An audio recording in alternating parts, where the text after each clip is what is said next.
हल्द्वानी में अवैध मदरसे को तोड़ने पर बवाल, उग्र हुई भीड़, पुलिस प्रशासन पर किया पथराव में एसडीएम समेत कई पुलिसकर्मी घायल। भारी विरोध के बीच अतिक्रमण हटाने का काम जारी, नगर निगम में नाजुल की भूमि पर था अवैध कब्जा, मदरसे नमाज स्थल को जेसीबी से तोड़ने का काम जारी। गांव चलो अभियान में सीएम धामी करेंगे शिरकत, लोहाघाट विधानसभा क्षेत्र के कमलेड़ी गांव में करेंगे प्रवास, अभियान के लिए मंत्री विधायक पदाधिकारियों की जिम्मेदारी तय। अप्रैल से शुरू करेंगे द्विस्तरीय परीक्षा पैटर्न, जल्द ही सरकार दे सकती है हरी झंडी, आयोग ने शुरू की तैयारियां।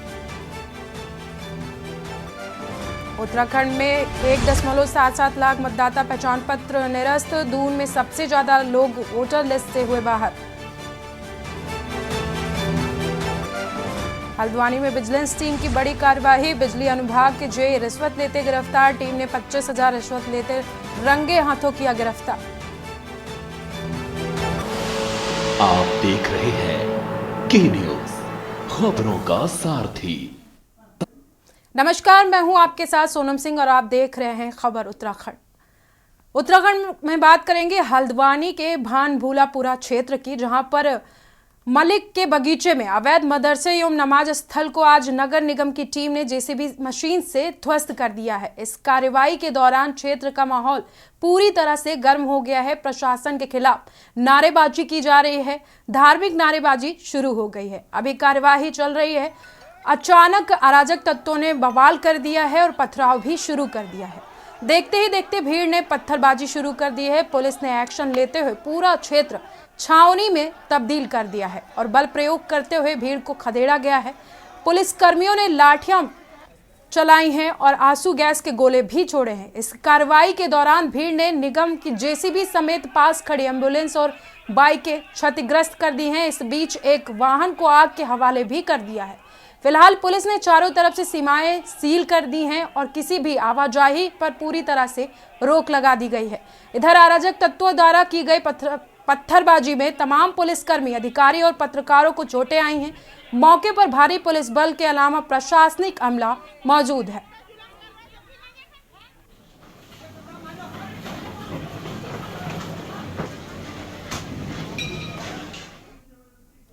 हल्द्वानी में विजिलेंस टीम की बड़ी कार्रवाई देखने को मिली है। बिजली अनुभाग के जेई रिश्वत लेते गिरफ्तार किए गए हैं। टीम ने 25,000 रिश्वत लेते रंगे हाथों गिरफ्तार किया है। बिजली विभाग अनुभाग के जेई रंगे हाथों गिरफ्तार किए गए हैं। टीम ने 25,000 रिश्वत लेते हुए गिरफ्तार किया है। स्ट्रीट लाइट लगाने वाली कंपनी से मांगी थी रिश्वत। हल्द्वानी विजिलेंस टीम की बड़ी कार्यवाही देखने को मिली है। बिजली अनुभाग के जेई गिरफ्तार किए गए हैं रिश्वत लेते हुए। टीम ने 25,000 रिश्वत लेते रंगे हाथों गिरफ्तार किया है। स्ट्रीट लाइट लगाने वाली कंपनी से मांगी थी जेई ने रिश्वत। हल्द्वानी से बड़ी खबर हम आपको बता रहे हैं। विजिलेंस टीम की बड़ी कार्यवाही देखने को मिली है। बिजली अनुभाग के जेई रिश्वत लेते गिरफ्तार किए गए हैं। टीम ने 25,000 रिश्वत लेते रंगे हाथों जेई को गिरफ्तार किया है। स्ट्रीट लाइट लगाने वाली कंपनी से जेई ने रिश्वत मांगी थी।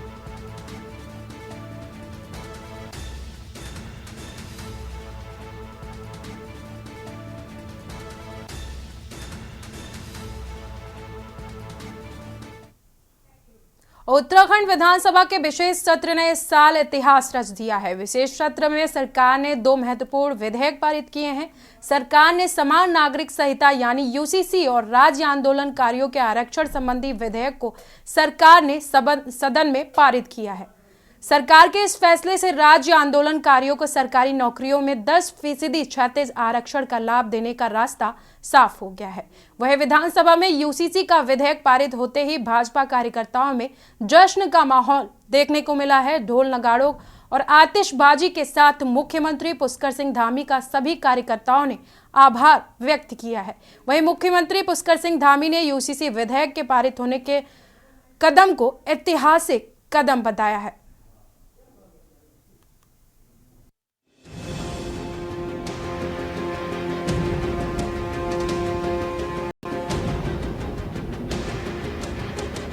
लोकसभा चुनाव से पहले बीजेपी ने अपने तमाम बड़े दांव चल दिए हैं। जनवरी में प्रभु श्री राम की प्राण प्रतिष्ठा के बाद फरवरी में उत्तराखंड विधानसभा से यूसीसी विधेयक को पारित करा दिया गया। सदन से पारित होने के बाद अब यूसीसी विधेयक राजभवन की मंजूरी के बाद इस विधेयक को राष्ट्रपति की मंजूरी के लिए भेजा जाएगा। वहीं विधानसभा में यूसीसी का विधेयक पारित होते ही बीजेपी कार्यकर्ताओं में जश्न का माहौल देखने को मिला। ढोल नगाड़ों और आतिशबाजी के साथ मुख्यमंत्री पुष्कर सिंह धामी का सभी कार्यकर्ताओं ने आभार व्यक्त किया। वहीं मुख्यमंत्री पुष्कर सिंह धामी ने यूसीसी विधेयक के पारित होने को ऐतिहासिक कदम बताया है। वहीं विपक्ष सरकार के यूसीसी कानून से खुश नहीं है। कांग्रेस ने सरकार से सदन में यूसीसी विधेयक को प्रवर समिति को सौंपने की सिफारिश की थी। विपक्ष का कहना है कि सरकार की यूसीसी बिल में कई खामियां हैं जिसे दूर किया जाना चाहिए और इसके लिए इसे प्रवर समिति को सौंपा जाना चाहिए। इतना ही नहीं, विपक्ष का कहना है कि सरकार जल्दबाजी में यूसीसी को लागू करने की तैयारी कर रही है क्योंकि चुनाव नजदीक है। निश्चित रूप से देखिए, देवभूमि के हर एक व्यक्ति का इसमें योगदान है और हम सब गौरवान्वित है। पूरा उत्तराखंड इस दिशा में प्रयास करने वाला हमारा देश का पहला राज्य है। हमको ये सौभाग्य मिला है, इसलिए हम जहाँ सरकार इसके लिए जागरूक होकर, सरकार हर प्रकार से तैयार होकर, व्यवस्थित होकर उन सभी जो कानून इसमें बनेंगे, जो एक्ट बनेगा, उस सब के लिए तैयारी कर रही है। जागरूक होकर जनता ने जिस प्रकार से हमको सेवा का अवसर दिया है, उसी प्रकार से इस कानून को लागू करने के लिए भी आगे आएगी। जिसको स्वीकार किया है कि 700 पन्नों का ड्राफ्ट उसको प्रस्तुत नहीं किया गया और शीघ्र विधेयक को सदन में प्रस्तुत किया गया और 2 घंटे मात्र का समय माननीय विधायकों को दिया गया और आज माननीय मुख्यमंत्री ने भी स्वयं स्वीकार किया है कि इसमें भी हम कुछ खामियां होंगी, तो इसमें हम अमेंडमेंट करेंगे, संशोधन करेंगे। भारतीय जनता पार्टी के वरिष्ठ विद्वान माननीय विधायकों ने भी, अगर उन्होंने कहा कि इसमें कोई लूप होल होगा या खामियां होंगी। वहीं विधानसभा से पारित होने के बाद अब यूसीसी को देश में लागू करने की मांग की जा रही है। यूसीसी के साथ ही धामी सरकार ने राज्य आंदोलनकारियों की सालों पुरानी 10% क्षैतिज आरक्षण की मांग को भी पूरा करने की तैयारी कर ली है। सरकार ने सदन में सर्वसम्मति से उत्तराखंड राज्य आंदोलन के चिन्हित आंदोलनकारियों या उनके आश्रितों को राजकीय सेवा में आरक्षण विधेयक सर्वसम्मति से पारित कर दिया है। 8 सितंबर 2023 को यह विधेयक विधानसभा के पटल पर रखा गया था, लेकिन सत्ता और विपक्ष के कुछ विधायकों की तरफ से विधेयक में खामियां गिनाते हुए इसे प्रवर समिति को सौंपने की मांग की थी, जिसके बाद संशोधित विधेयक को विशेष सत्र में पारित करा दिया गया। वहीं राज्य आंदोलनकारी सरकार से मांग कर रहे हैं कि जल्द राज्य आंदोलनकारियों की चिन्हीकरण की मांग को भी पूरा किया जाए। दिया है इस हेतु हम समस्त राज्य आंदोलनकारी उत्तराखंड के माननीय मुख्यमंत्री श्री पुष्कर सिंह धामी जी और विधानसभा के समस्त मंत्रीगण, समस्त विधायकगण, पक्ष विपक्ष, जिन्होंने सर्वसम्मति से एक स्वर से ये तोहफा देने का कार्य किया, इस हेतु हम उनका बहुत बहुत हार्दिक आभार एवं धन्यवाद करते हैं। विशेषकर माननीय मुख्यमंत्री जी, जिनसे हम लगातार संपर्क में थे और वो वादा करते थे कि मैं इसको करके रहूँगा। आज उन्होंने अपना वादा निभाया। जो 2015 से विधेयक राजभवन में पड़ा हुआ था, हम तब से उनसे संपर्क में थे। उन्होंने उस विधेयक को वापस बुलवाया, फिर विधानसभा में रखा, कैबिनेट से पास कराया और फिर प्रवर समिति के माध्यम से उसकी जो भी कमियां थी उसमें उसको संशोधित किया और कल ध्वनिमत से पारित करा दिया। राज्य आंदोलनकारियों के 10% क्षैतिज आरक्षण का जो राज्य आंदोलनकारियों का अधिकार है, लंबे संघर्ष के बाद, विपक्ष के बड़े जो है प्रयासों के बाद जो है ये अधिकार उनको विधानसभा से मिल गया है, वहाँ से बिल जो है पास हो गया है। लेकिन अभी जो है उसे अस्तित्व में आने में समय लगेगा, क्योंकि गवर्नर की जब तक उस पर मोहर नहीं लगती तब तक वो इम्प्लीमेंट नहीं हो पाएगा। और राज्य आंदोलनकारियों के जो चिन्हीकरण की लंबी मांग है और इस दौरान जो है जो आंदोलनकारी ओवर एज हो गए हैं उनके लिए सरकार ने इस बिल में क्या प्रावधान किए हैं वो भी देखना होगा। और राज्य आंदोलनकारियों की त्याग, तपस्या और बलिदान की बदौलत जो राज्य अस्तित्व में आया, उनको अपने 10% क्षैतिज आरक्षण की आधिकारिक मांग के लिए भी संघर्ष करना पड़ा। इस चीज़ का जो है मुझे बहुत अफसोस है।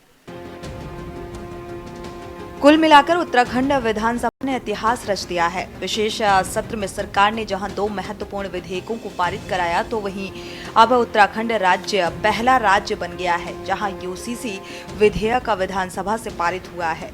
हालांकि विपक्ष की ओर से अभी भी यूसीसी पर सवाल खड़े किए जा रहे हैं। साथ ही बीजेपी पर यूसीसी के सहारे चुनावी लाभ लेने का आरोप लगाया जा रहा है। सवाल ये है कि क्या उत्तराखंड के बाद अब देश में यूसीसी लागू करने की तैयारी में है बीजेपी?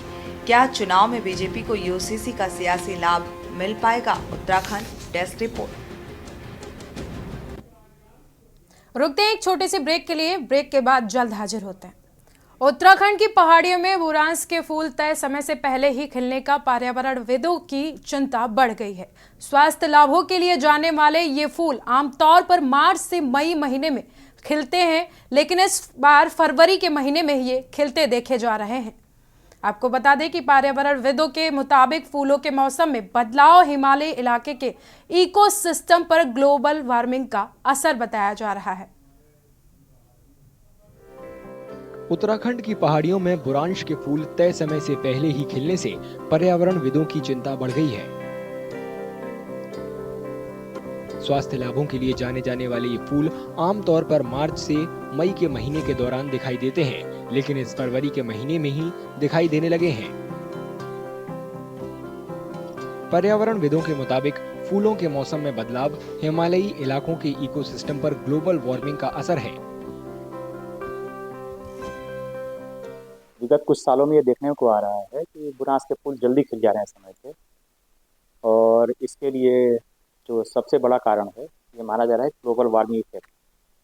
जो ग्रीन हाउस गैसेज हैं तो इनका कंसंट्रेशन बढ़ रहा है और इससे हमारे वातावरण का तापमान बढ़ रहा है, तो जिससे ये फ्लोरा फाउना इनके जो बिहेवियर है इसमें काफी परिवर्तन देखने को मिलता है, और इसमें से एक है कि बुरांस के फूलों का पहले खिल जाना समय। जानकारों के मुताबिक क्षेत्र के वनस्पतियों और जीवों में इस तरह के व्यावहारिक परिवर्तन लंबे समय में ग्लोबल वार्मिंग के हानिकारक प्रभावों की चेतावनी है। ओवरऑल जो ट्रेंड है वो गर्मी की तरफ बढ़ रहा है, तो सारे वैज्ञानिक लोग इसकी चिंता प्रकट कर चुके हैं कि ग्लोबल वार्मिंग आ रही है, और अब प्रकृति के विभिन्न रूपों में इसको प्रकट तौर पर देखा जा रहा है। बुरांस का खिलना समय से पहले निश्चित रूप से एक चिंता का विषय है। पर्यावरणविदों का मानना है कि बुरांश के फूलों का जल्दी खिलना ग्लोबल वार्मिंग का सीधा असर है, ठीक वैसे ही जैसे इस साल हिमालयी क्षेत्र के ऊपरी इलाकों में देर से बर्फबारी।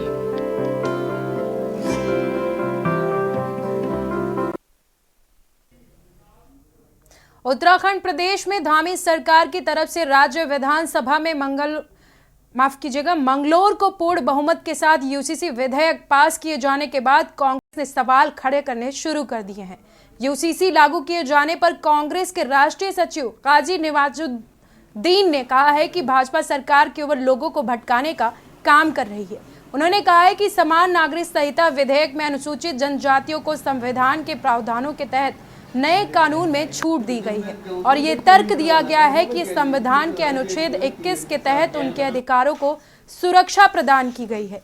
ये केवल जनता को गुमराह कर रहे हैं। प्रदेश में बेरोजगारी चरम पर है, अमीर हो रहा है और गरीब होते जा रहे हैं। संविधान में directive principles of state policy है, वो ये कहता है कि सभी के लिए समान कानून होने चाहिए। उसमें समानता की बात पूरे देश में होती है। सबसे पहली समानता आर्थिक समानता है, इकोनॉमिक इक्वालिटी पर होती है बात। कांग्रेस सरकार ने मनरेगा का कानून बनाया तो directive principles of state policy को से निकालकर मनरेगा लाए कि जिसको खाने को नहीं है, जिसको रोज़गार नहीं मिल पाता, उसको कंपलसरी रोज़गार मिले, मनरेगा कानून लाए। फिर जिस भूखमरी से जाम मौतें होती थी तो कांग्रेस की सरकार सोनिया गांधी जी के, मनमोहन सिंह जी के नेतृत्व में कानून लेकर आई राइट टू फूड का। ये कांग्रेस गवर्नमेंट ने किया। राजस्थान की गवर्नमेंट जो कांग्रेस की गवर्नमेंट थी, अशोक गहलोत जी के नेतृत्व में सरकार चल रही थी, वो सरकार इस देश में पहली बार राइट टू हेल्थ लेकर आई। रुकते हैं एक छोटे से ब्रेक के लिए, ब्रेक के बाद जल्द हाजिर होते हैं। हल्द्वानी से इस वक्त की बड़ी खबर आ रही है। आपको बता दें कि हल्द्वानी से इस वक्त की बड़ी खबर हम आपको बता रहे हैं। हल्द्वानी के हालात पर एक्शन में सीएम धामी। सीएम धामी ने बुलाई इमरजेंसी मीटिंग। सीएम धामी ने डीएम से फोन पर बातचीत की है। सीएम धामी ने बुलाई है इमरजेंसी मीटिंग। सीएम धामी ने डीएम से बातचीत की है। हल्द्वानी के हालात पर एक्शन में दिख रहे हैं सीएम धामी।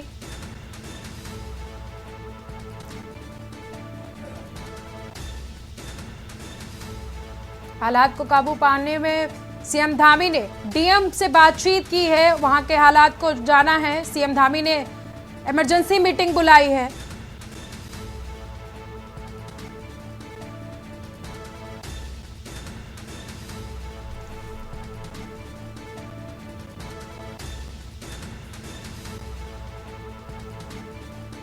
सीएम धामी ने डीएम से फोन पर बातचीत की है।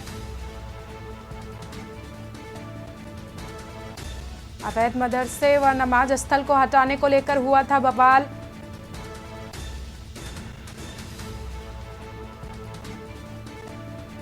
बवाल में पुलिसकर्मी और पत्रकार हुए थे घायल। भीड़ ने निगम की जेसीबी व एम्बुलेंस भी क्षतिग्रस्त कर दी थी।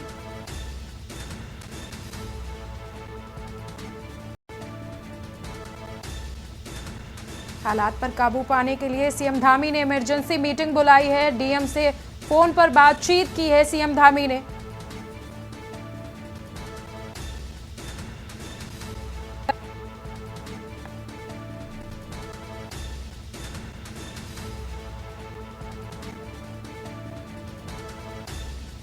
अवैध मदरसे व नमाज स्थल को हटाने को लेकर हल्द्वानी में बवाल हुआ है, जिसके बाद सीएम धामी ने इमरजेंसी मीटिंग बुलाई है। डीएम से बातचीत भी फोन पर की है सीएम धामी ने।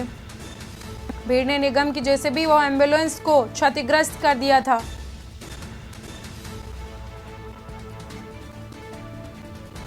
हल्द्वानी में हुए बवाल में पुलिसकर्मी और कई पत्रकार घायल हुए हैं।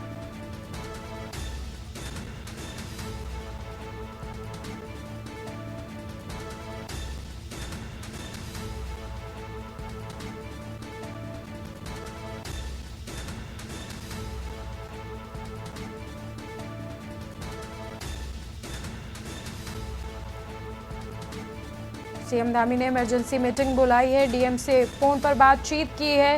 हल्द्वानी के हालात पर एक्शन में दिखाई दे रहे हैं सीएम धामी।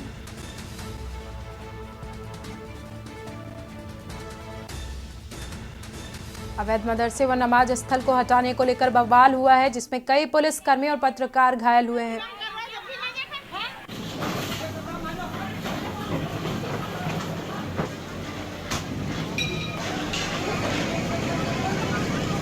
बड़ी खबर हम आपको हल्द्वानी से बता रहे हैं, जहां पर अवैध मदरसा व नमाज स्थल हटाने को लेकर बवाल हुआ है। सीएम धामी इसी को लेकर एक्शन मोड में दिख रहे हैं। सीएम धामी ने इमरजेंसी मीटिंग बुलाई है। सीएम धामी ने इमरजेंसी मीटिंग बुलाई है। डीएम से फोन पर बातचीत भी की है और वहां के हालात काबू में कैसे किए जाएं, इस पर भी डीएम से बातचीत की है।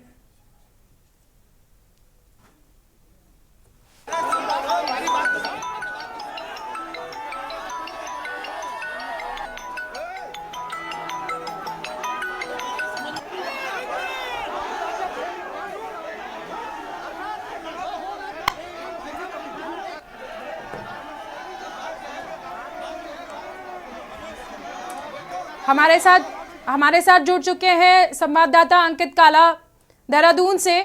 अंकित, हल्द्वानी में जिस तरह से आगजनी और बवाल देखने को मिला है अवैध मदरसे और नमाज स्थल को हटाने को लेकर के, कैसे हैं वहां के हालात? प्रशासन की तरफ से हालात को काबू करने के लिए क्या कदम उठाए गए हैं? बिल्कुल, देखिए सोनम, लगातार स्थिति गंभीर होती जा रही है और हल्द्वानी में जिस तरीके से अवैध मस्जिद और मदरसा गिराए जाने के बाद जो शहर में तनावपूर्ण माहौल हुआ है, इसको लेकर के मुख्यमंत्री पुष्कर सिंह धामी चिंतित भी हैं और उन्होंने इसको देखते हुए एक आपात बैठक बुलाई है। मुख्यमंत्री आवास में ये बैठक इस समय चल रही है। पुलिस के साथ ही शासन के उच्च अधिकारी इस बैठक में उपस्थित हैं। मुख्यमंत्री की तरफ से तमाम अधिकारियों से अपडेट लिया जा रहा है कि आखिर हल्द्वानी में क्या स्थिति बनी हुई है और किस तरीके से इसको काबू में करने के लिए शासन और प्रशासन की जो तमाम टीमें हैं वो कार्य कर रही है। फिलहाल मुख्यमंत्री की अध्यक्षता में बैठक चल रही है। इसके अलावा हल्द्वानी की बात करें तो अभी भी स्थिति तनावपूर्ण है। जिलाधिकारी की ओर से सख्त एक्शन के निर्देश दिए गए हैं। इसके अलावा एसएसपी और तमाम जो पुलिस के आला अधिकारी हैं वो भी लगातार हालात पर नजर बनाए हुए हैं। इसके अलावा उत्तराखंड के डीजीपी अभिनव कुमार ने सख्त कार्रवाई के एक्शन दिए हैं जो भी उपद्रव करने वाले लोग हैं। फिलहाल हल्द्वानी में जो स्थिति है वो लगातार तनावपूर्ण होती जा रही है। अंकित, वहां पे इस पथराव में लगभग कितने लोग घायल हुए हैं? देखिए, अभी कई लोगों के घायल होने की सूचना मिल रही है सोनम। अभी जिस तरीके से स्थिति वहां पर तनावपूर्ण है, इस समय अभी कुछ भी कह पाना जल्दबाजी है, लेकिन बताया जा रहा है कि कई लोग जो हैं वो इस पथराव में घायल हुए हैं और जिस तरीके से पुलिस कर्मियों के घायल होने की भी सूचना मिल रही है। इसके अलावा भी जो तमाम उपद्रवी है उनकी ओर से कई वाहनों में आग लगाई गई है। इसके साथ ही जो इस पूरी घटना में जो आम जनमानस है वो भी इसमें इनके भी घायल होने की सूचना आ रही है और मुख्यमंत्री की तरफ से ऐसे दिशा निर्देश दिए गए हैं कि जो भी उपद्रव कर रहा है ऐसे लोगों के खिलाफ सख्त से सख्त एक्शन लिया जाए। फिलहाल लगातार कोशिश सरकार की यही है कि हल्द्वानी में स्थिति को काबू में किया जाए और उसके बाद ही देखना होगा कि कितने लोग इसमें गंभीर रूप से घायल है और कितने इसमें घायल है। लेकिन फिलहाल हल्द्वानी में स्थिति लगातार तनावपूर्ण होती जा रही है। सोनम। अंकित, तनावपूर्ण स्थिति से निपटने के लिए सीएम धामी ने आपात बैठक बुलाई है और इस बैठक में क्या कुछ फैसले लिए जा सकते हैं? देखिए, इस समय ये बैठक गतिमान है। मुख्यमंत्री की अध्यक्षता में बैठक चल रही है, लेकिन मुख्यमंत्री इस बैठक में डीजीपी को यही दिशा निर्देश देते हुए नजर आएंगे कि जो भी उपद्रव कर रहा है, जो भी कानून व्यवस्था को अपने हाथ में ले रहा है, ऐसे उपद्रवियों के खिलाफ सख्त से सख्त एक्शन लिया जाए। इस तरीके के दिशा निर्देश पुलिस अधिकारियों को दिए जाएंगे। इसके अलावा जिलाधिकारी की तरफ से भी धारा 144 और तमाम जो धाराएं हैं उनको लगाने के आदेश दिए जा सकते हैं। तो फिलहाल मुख्यमंत्री की अध्यक्षता में ये बैठक चल रही है और बैठक में सख्त निर्देश जो है मुख्यमंत्री की तरफ से दिए जाएंगे।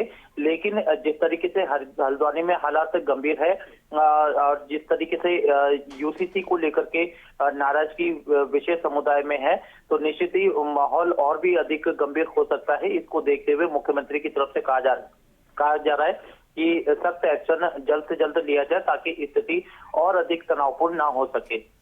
अंकित, अभी के लिए हालात को काबू करने के लिए प्रशासन की तरफ से क्या निर्देश जारी किए गए हैं?